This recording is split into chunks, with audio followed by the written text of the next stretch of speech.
I've always disliked the word closure. I don't think it has any logical, emotional, spiritual basis in reality. And when we talk about death, when we talk about losing a loved one, I think I know what people mean by closure, but you can never really get over losing someone you love. Welcome to Season 1 of Reasons of the Heart, an exploration of cultural, social and spiritual questions and moments in the light of faith.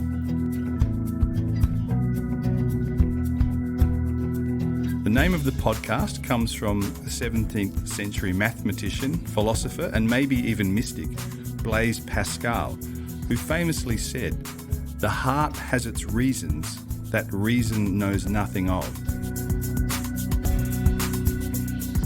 We want to spend some time discussing some of the unspoken assumptions and hidden realities of life as a society. I'm Nicholas Tui. And I'm Ashray Rajagopalan. And we will be your hosts.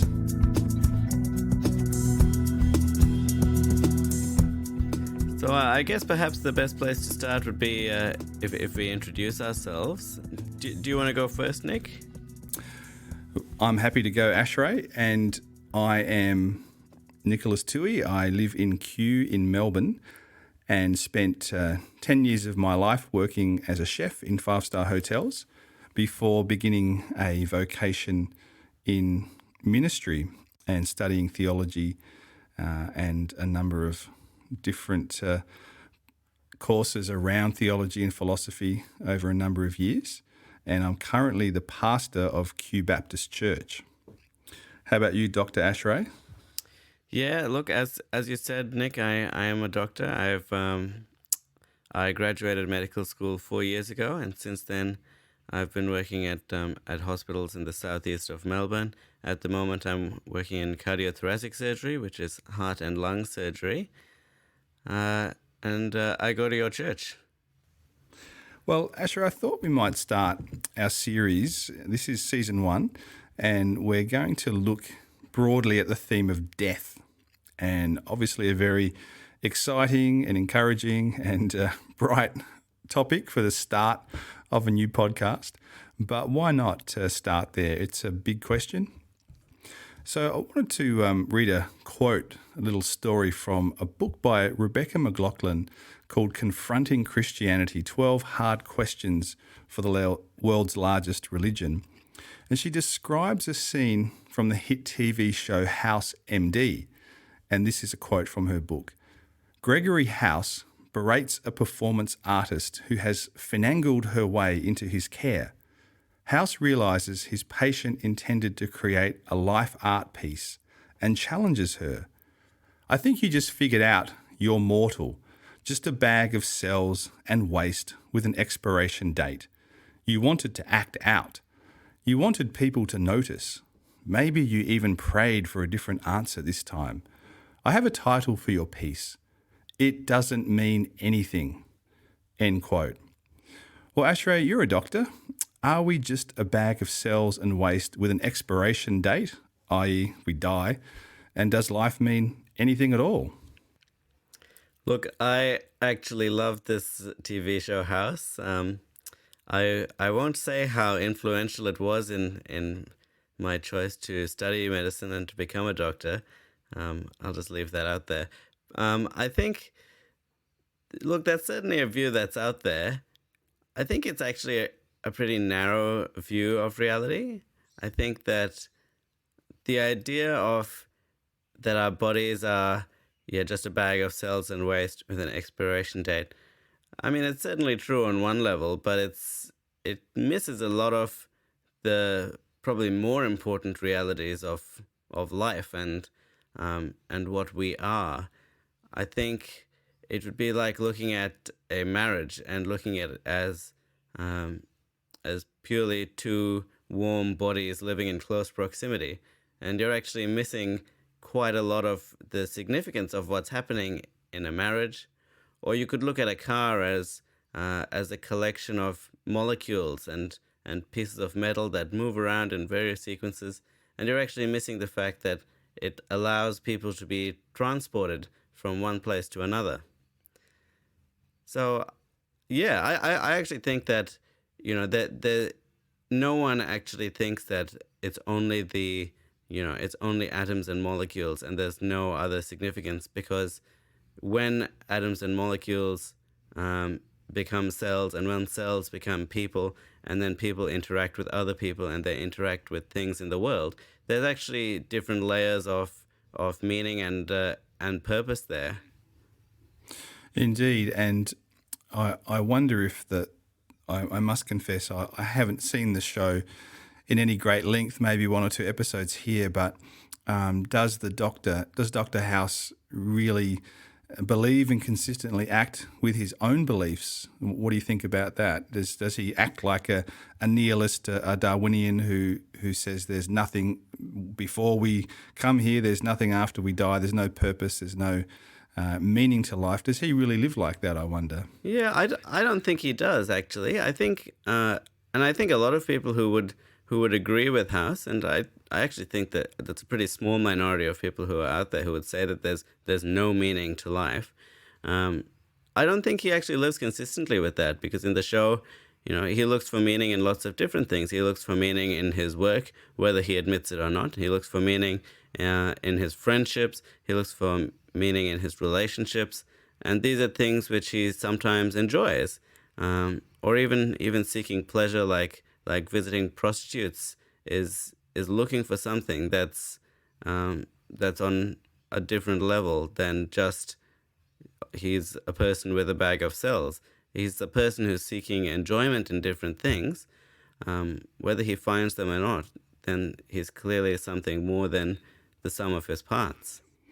And I would wonder, and you'd be in a place to reflect on this as a medical doctor, but if he or a person really believes that we're just a bag of cells and waste with an expiration date, why be a doctor? Why commit to a vocation that is about reducing pain, increasing longevity of life, bringing quality of life to people?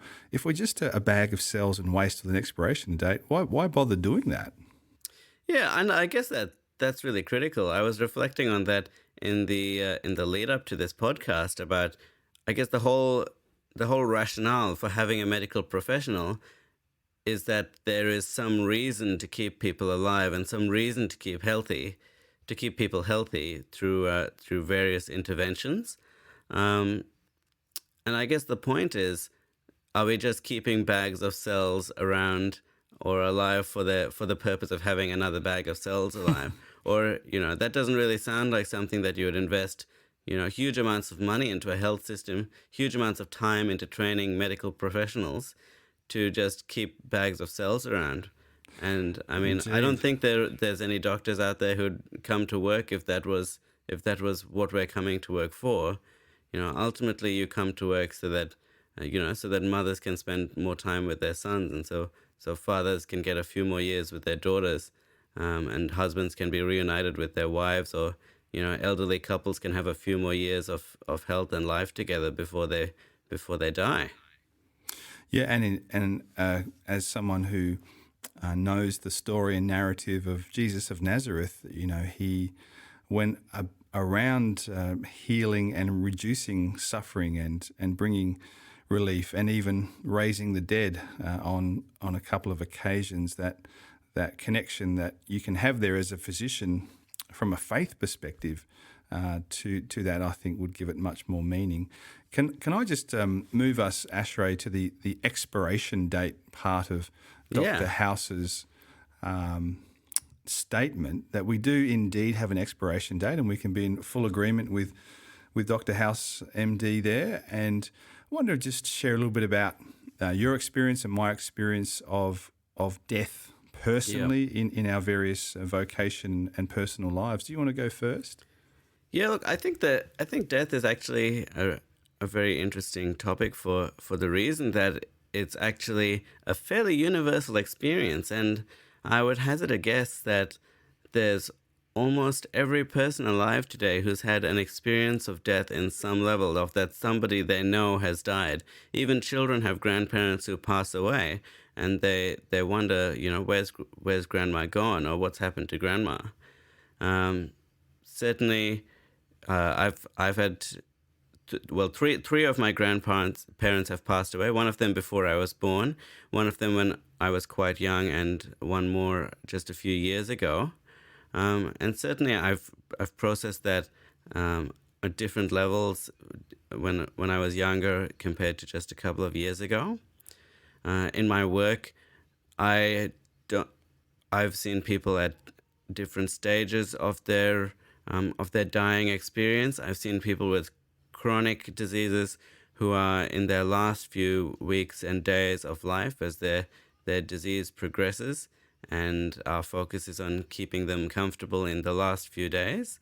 I've also had experiences of patients who are pretty well and who actually have more sudden deaths because of, I guess, just different processes, and they pass away unexpectedly. And that's quite different as well, as far as the impact that has both on families and loved ones of the person, but also on the medical team that's involved. And I guess we'll talk about that a bit later, about some of the factors that influence how we experience death and how the sort of death that we work towards as a society, and the sort of death that we try to manipulate things into creating when somebody is dying, the sort of circumstances that people prefer to experience death in.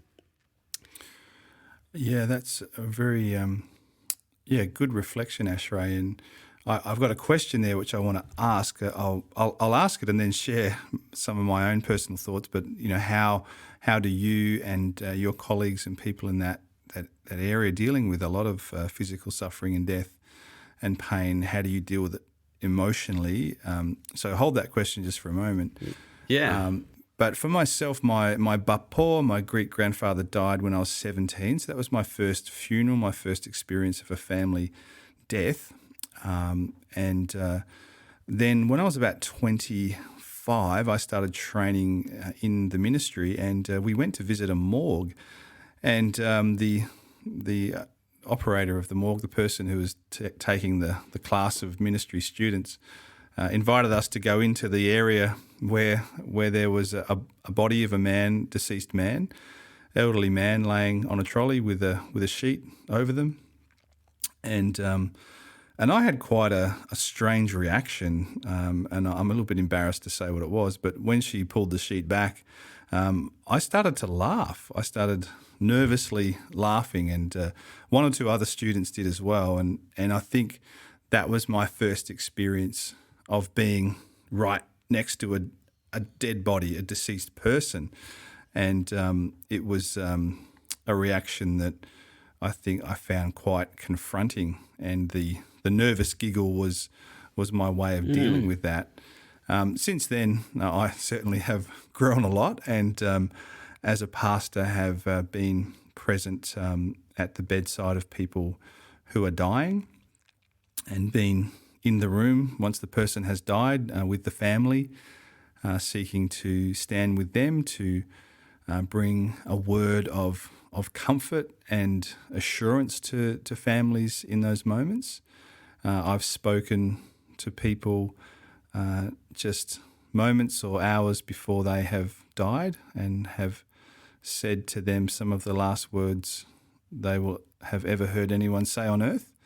So there's certainly over the last 25 years, a lot of times where that has happened. And then just personally losing my own mother in 1998 to a brain tumour, a 9-month illness, and the pain and the distress of walking with a loved one through that terminal illness, and then finally her dying. So there's, certainly, as you say, virtually no one is going to be untouched by death. Yep. And that's part of why we're wanting to expound on it in our first episode of our podcast.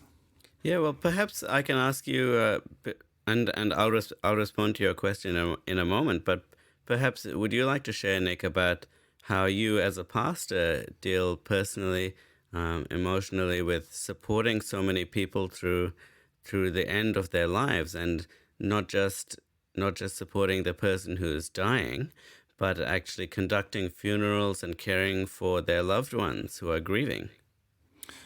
Yeah, certainly, Ashray. I think at the very base of my answer is an assumption that the Christian worldview, the biblical worldview, gives us a very comprehensive picture and framework for how we view death and how we handle death. Firstly, we view death as an enemy. We view death as an intruder. We view death as something undesirable, something that we don't want any part of. But for biblical and theological reasons, death is a part of our experience, and we might go into that at a later point. But secondly, also that the life and teaching of Jesus and his message and what he brought to us brings great hope in the face of death. So in my work with people who are dying or families, it's the leading them to hear afresh or to take hold of for the first time the hope that we can have in our faith in Jesus, that God raised him from the dead, and there is a life, a way of being, we might call it in a more popular sense, heaven, that there is a life beyond this life that we can have and live with God because of who Jesus is, because of what he has done for us. And that's the basis of offering comfort to people. And in some ways, in an ironic way, when I've led funerals of someone who has lived a life of faith, and where I can get up and there's several hundred people present celebrating this person's life. I'm thinking of one person who was 92 who died last year. And we can celebrate the promises and the hope of eternal life, the hope of heaven. And where I will say things like, and I won't use an actual name, but, John Smith is dead to us here today. But on the basis of the promises of Jesus, I can assure you that John Smith is very much alive. In fact, he is more alive than he has ever been.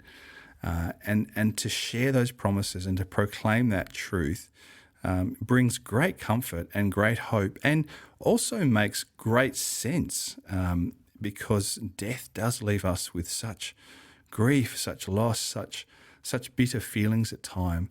And to me, the thought of nothingness, the thought of the end of all things, the thought of the person just simply ceasing to exist, it's a violation of love. It is just wrong on so many levels, and it's unacceptable emotionally and I think mentally, but also spiritually to us just to hold a view like that.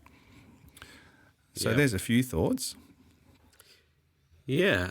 Look, can I just comment as well, Nick, that I think it's quite amazing as part of our faith, just the resources that we can draw on to comfort people who are loved ones of those who have died. As you've said, I really think that comforting people in that situation, people who just they look for something that they can offer some hope to the family and loved ones of the person who's died.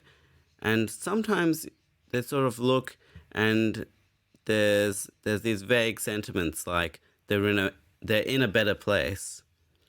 But I actually think what's really profound about the comfort and the hope that you're offering people in these situations is that it's a real hope. It's a well-founded reason to believe that the person who has died is in fact still alive. I think that's really important, that it's actually something that's not just, they're watching over us. They're in a better place. And that comes through, Ashray. Like that. That comes through because someone listening might say, well, you're saying all that, you're offering them that, but you don't know if it's true. And how do you know there might be nothing? And okay, that's a fair point. But interestingly, even funerals I've done, maybe people outside the church community who are just looking for a pastor or a celebrant, and there's not real faith in the family or any church going, if you like, and They're just, good average Aussies who enjoy their lives and try and be good people. You hear them when they get up to the eulogies and so forth, and so often they'll, they break down. But they'll talk about, Dad would be up there, just, enjoying playing golf or whatever it is, and, this one's for you, Dad, at the wake they have a beer, and people are looking there, they're longing, they're just not willing to accept that this is it. It's just so unacceptable, even to people who don't profess faith or wouldn't call themselves religious in any sense. There's such an unwillingness to accept that this is the end. What does the atheist, the materialist, what do they say at the funeral of one they love, if love can actually be a thing in a naturalistic worldview? And I think for me, the promises of thousands of years of wisdom and faith from our faith tradition stack up so much more powerfully in that time of death. Yep. I definitely agree, Nick. I won't pretend to be an atheist or someone who can give a personal perspective of how I view death from that point of view. But I think it's really clutching for some sort of hope that you can offer, or some sort of meaning that you can derive from what's happened or what's happening now in the person's death and in the aftermath of that. For me, just to answer your previous question, my first experience of death as a doctor was probably as a medical student.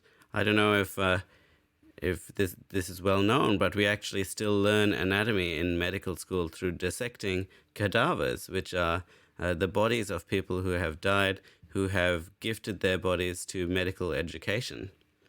So that was, we used to spend a couple of hours every week learning anatomy by following the dissection guide and dissecting through these bodies and learning about all the different muscles and the tissue and the way that it all fits together.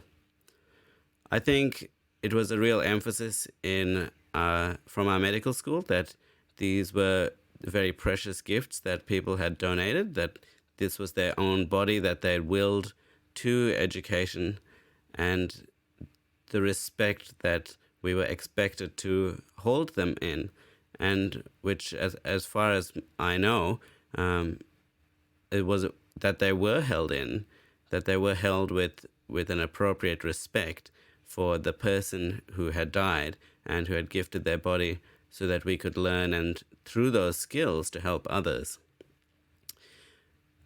I think probably the attitude, though, of that this is that while this is a person who has died, that ultimately we're here to learn, probably involves a level of depersonalization. I think it would be very difficult to do that, for example, if you knew the person whose body this was.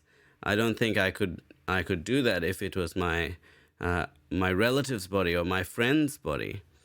I think there's a level at which you have to disconnect yourself a little bit from the person and see them, and you call them a cadaver. You still realize that's a person's body and that's a person who has died. But I think that level of separation helps you to deal with it and to find something to be able to be done, as opposed to something that you completely balk at the prospect of cutting open another human being's body. It's interesting there again that I admire and greatly respect those studying medicine and needing to learn those anatomical processes. I think for myself, I would find that quite difficult. But there seems to be even an assumption there that human life is sacred, that the body of a deceased person, we should act with reverence and respect. And while I fully agree with that, and while I think that's completely how things should operate in that situation, I also think it belies a worldview in which people are unique and special and precious.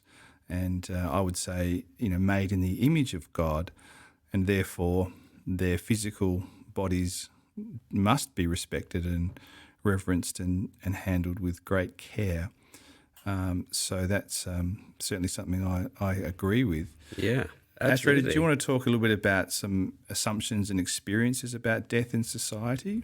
Yeah, look, I think that's actually one of the keys um, is that people have intrinsic worth, and I think a lot of people hold to that. But I think it's difficult to locate the way that it's actually established, and why people have intrinsic worth if you don't hold to a faith tradition, because a bag of cells doesn't really have any particular value.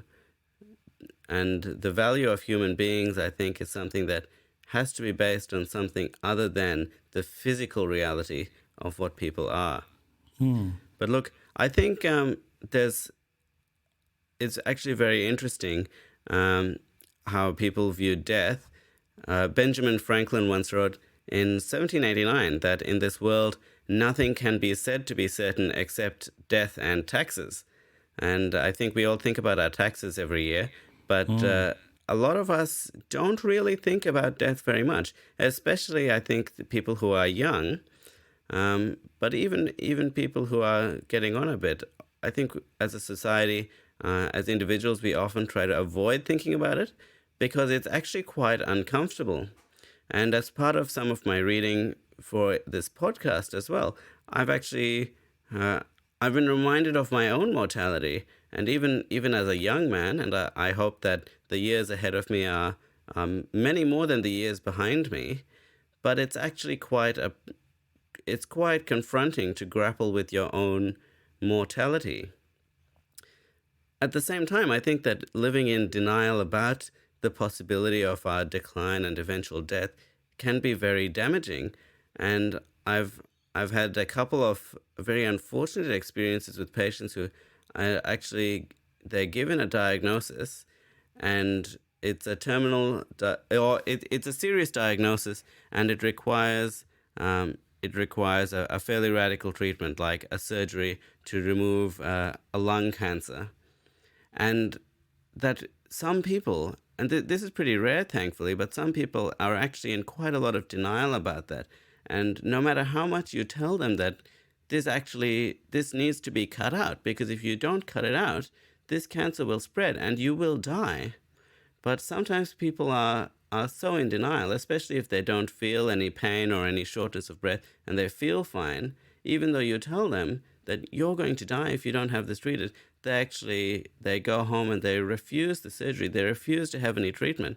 And the particularly tragic thing is when they come back and the cancer has spread and you can't offer them an operation anymore, and you know that now they will die. And I guess at least a contributing factor to that would have to be that they weren't really able to acquaint themselves with the reality of their own mortality. That is a sad story, and thankfully it's rare. But I do wonder if in one sense, our culture, I agree, we avoid death, we avoid discussing death on personal, social levels. But in another sense, we're very much a culture that's obsessed by death. So many of our TV shows and series, we even have, popular series about, serial killers. I think it was Dexter was one recent one that comes to mind. Not that I did watch it, but there's a lot of death in popular culture, particularly movies and series on TV. And maybe that's a way to kind of make it less real.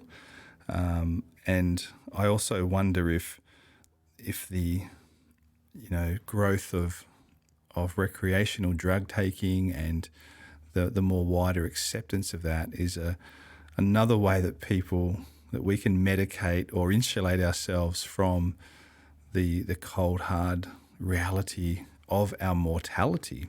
Well, yeah, I think even on that note, even like the Star Wars saga, and I guess there's actually quite, if you think about it, if you go back and think about how the movies go, there's actually quite a few people who do die in the course of that. And I mean, we may spend some time grieving them if they're one of the main characters, but there's actually there's actually a vast number of people who are not main characters or named characters, and I guess that's not actually something that you're led to grieve by the way that the story is presented to you. It's not really something that most people would even really process. No, no, I know the difference, and it says more about me when I've watched a movie with my wife Amanda, and it might be one of those, kind of, thriller ones where they're trying to track down a bad baddie, and someone gets thrown off a train in a fight, and the movie just keeps moving on. And I know my wife Amanda, a few minutes later, said, "Well, what happened to that man on the train? Like, what is he gone? Is he dead?" And it's yeah, he's done, he's over. And we just have this very cavalier response sometimes to death scenes in movies, unless, as you say, they're one of the main characters. Then you get perhaps maybe 90 seconds to 2 minutes of But that's because that's the way the story is presented to you. When the main character dies, the music will turn really sad, and there'll be, some panoramic shots of the corpse and the surroundings, and the significance of that death for the story will be allowed to sink in.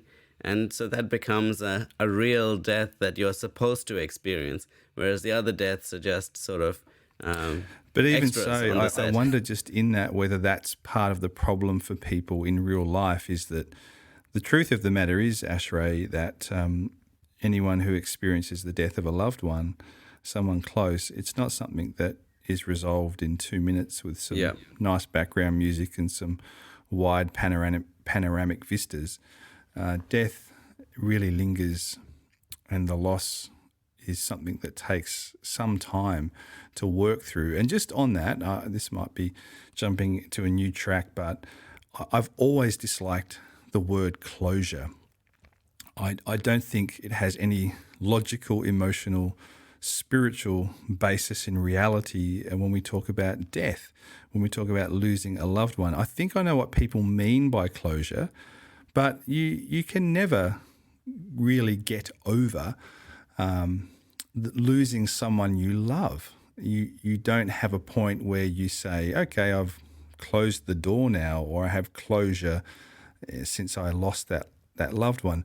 Now, there are healthier ways and more beneficial ways of working through your grief and your loss, but I think everyone should be prepared that death of others in our lives changes us, and we won't be the same having lost someone we love, and we should be prepared for that. And perhaps those movie scenes just create a false assumption that death is something, you kind of, maybe you have a few months and then you have closure and then you're fine. I just don't think that's helpful at all. Well, I actually think it's a movie or a musical that I think that's particularly laid out in is actually The Lion King, which it's a great musical, great movie. Adapted for film twice. Yeah. Yep. Starts off with this number, "The Circle of Life," which is great song. Fantastic song. Sing a few bars, maybe next week, next podcast. I think so. Well, when my daughter was born, I lifted her over my head and spent some time just enjoying lifting baby Simba over. That's right. And That's great. Just replicating that famous scene. But look, it's really happy and it's really joyous. But I guess the undertone, and this is seen over the whole movie, so Simba's father, Mufasa, dies, and the circumstances are actually really disturbing in that Simba's uncle, Scar, is actually a contributor to the death of his father, or probably more than a contributor. He kind of orchestrates it, really. I think it's murder. Let's just call it for what it is. Let's just call it murder. So Mufasa dies, and eventually, so Simba runs away, and he comes back, and he eventually becomes the king. And I guess Simba still relates to his father in different ways through that particular culture. But I guess the undertone of the movie is that it's the circle of life, that Simba's born, Mufasa dies, Simba becomes the king, and that's a very good thing. That's a very natural thing, and that's really the fulfillment of Mufasa's life. Is that Mufasa was born, Mufasa died, and now his son is born. His son becomes king, and that's the closure of Mufasa's story. But what it really doesn't explore in particular depth is the ongoing impact that Mufasa's death actually has on Simba in the long term after he is king. That's still a person, or a lion, I suppose, who is actually dead, who was alive, and whose loved ones are now now bear that loss.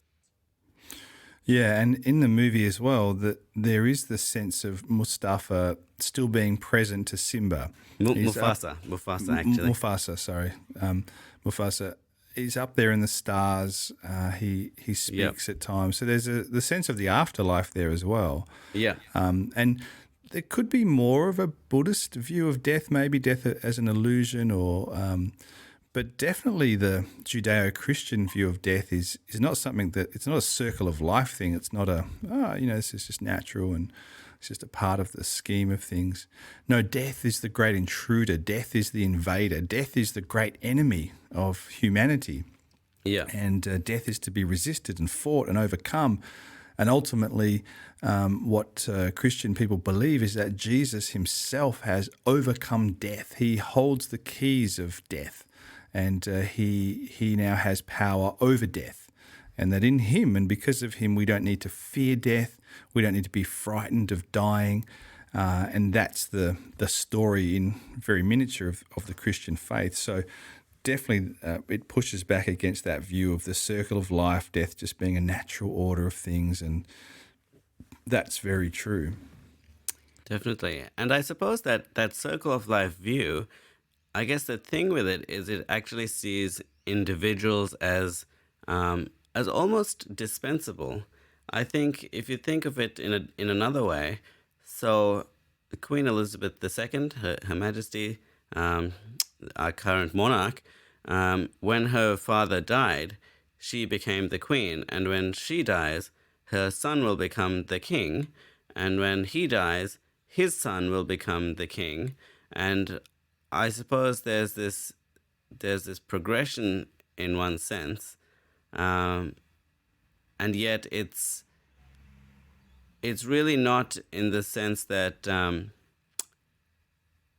it's a passing of a title, but that person, even though there's a new queen, a new king, the person who was the king is still gone, and I think that's what we can sometimes lose in this circle of life, in that even though my father will die one day, and I will hope to be a good father of a family, and and be similarly a good family man, a good professional in the way that he was, but he will still be gone, even if I grow to one day be the age that he is now, and take his place as the role that he now has in our family. That person will still be gone at that point. Yes, and that highlights the individual journey of death for each of us, that regardless of what titles we may bear, what may go on after us, whether someone inherits our title, our business, or whatever it is, the route to death is an individual one. It's an individual path that each of us takes, and one that we must take alone ultimately. So in that, I'm wondering, Ashray, if we start to bring this podcast to a close and talk about the idea of euthanasia, but maybe in a slightly different way than what people might think we mean by that. Yeah, look, I think the idea of euthanasia is very interesting. Not only in the sense of euthanasia as in assisted dying, but in the sense of the origin of the word, eu meaning good, in these are Greek words, and Thanos meaning death, as in the snap, and the Marvel character Thanos meaning actual death.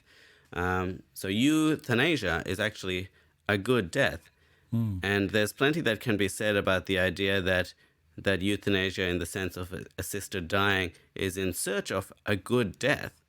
But the idea that when we die, I think most people out there would want a few things to be true about their death, that there would be people generally seem to want these things, that they would be surrounded by their loved ones, that they wouldn't be suffering when they die, that it would be an expected process so they can make their peace with it and so that others can prepare. People, for me, in a medical setting, people ideally shouldn't be dying in the setting of invasive treatments and procedures. People shouldn't die after having an hour of CPR. People shouldn't die on an operating table. And what we try to do as doctors is that if people are really beyond the scope of people that we can actually bring back from death, then we actually don't do invasive procedures on them. We say we won't do CPR if things go downhill, because we don't think we can actually help you with CPR or with this operation. We don't think that'll actually be a beneficial thing for you. And so, given that we know that, we're not going to subject you to this invasive procedure so that you can die peacefully rather than in a chaotic setting. And there's a lot to be said around the subject of euthanasia, particularly from a public policy point of view. But just at this point, I'd like to add that in having a good death, in helping people have a good death, I note that much of the palliative care, pastoral care that is offered has come out of a worldview of faith where we do long to comfort people, to assure them, to surround them with love during their dying days. And I think of when my mum died in 1998, and the last month of her life was spent, maybe a few weeks, in palliative care in Mary Potter Hospice in Adelaide. And Mary Potter was a devout Christian woman, I think from the 19th century, mid-19th century, maybe later, who began her work and extended her work into palliative care on the assumption that Jesus, even Jesus didn't die alone. He had people with him at the cross. Yep. Who were supporting him, and the assumption of her and her order that she started, and the sisters, I think, that got involved with that, was that no one should die alone.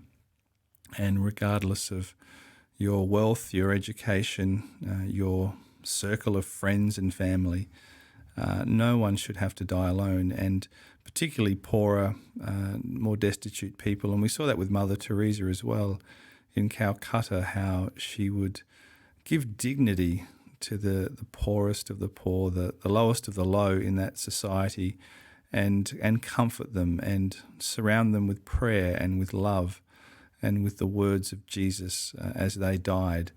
And I think that's, again, for me, it makes sense from seeing the compassion and the love of Jesus, that those who follow him should also want to provide that love and compassion and support to all people, particularly at death. And again, asking that question, not wanting to needle or be disrespectful or a smart aleck, but in a godless worldview and a purely materialistic universe and atheistic worldview, why should we care for people while they die? It's just what happens. Death is just a natural part of the evolutionary process. We don't comfort wombats, or squirrels, as far as I know, when they die. Why do that with people? And that's another question we haven't got time for today. But I'd certainly, I definitely think that there's a lot that we do in society, as we said earlier, that assumes that people have intrinsic worth and value, and it's hard to actually say why we would assume that if you don't have a faith-based worldview. I can say just on what you were saying before, Nick, that when my grandmother, my father's mother, passed away 2 years ago, it was actually her fear was that she would die alone, and it was her expressed wish that when she died, she wanted to not be alone. And so what actually happened was my father and other family members would be present with her 24 hours a day, really, during her last few days. And I know that that was quite taxing for them at the time, but that was their way of showing love to my grandmother. And that was also, I think, something that was valuable for them, actually, as individuals, that they were able to, that even grieving, they were able to reflect that they had actually done what it was that she had asked for, that they had been able to be present with her. And I think that actually was a help to them in their grieving, that they were able to be present with her as she had desired. And that's such a beautiful picture of care and love and compassion, and one that I think a spiritual and a worldview that has room for the spiritual and a faith basis can really fuel and empower as we do care for people in their dying. And in those times, some beautiful moments and experiences take place for families and friends where relationships are able to be restored, where things can be said that need to be said, and where people are prepared. I know that experience in watching my own mother die was the chance to say what I wanted to say and to speak those words to her before she departed this earthly sphere and moved into the heavenly sphere. And Ashray, Dr. Ashray, there are some of the things we're going to talk about over the next several weeks of this season, things concerning the afterlife. We look at things like martyrdom, even necromancy, can we talk to the dead, terminal illnesses, a number of things that we'll work through over this first season of our podcast. But I'd like to thank you, Ashray, for being part of this today. And also thank you for joining us. And we look forward to having you back next week when we continue on this theme of death. If you have any questions or comments and would like more information about today's show, including links and contact details, then head to our podcast page. If you found the podcast helpful, please leave a rating for us. Which will definitely have to be a good rating, by the way. A good rating, definitely. It's a very good podcast. It is. I've loved it. It's one of my favourites so far today. So bye for now.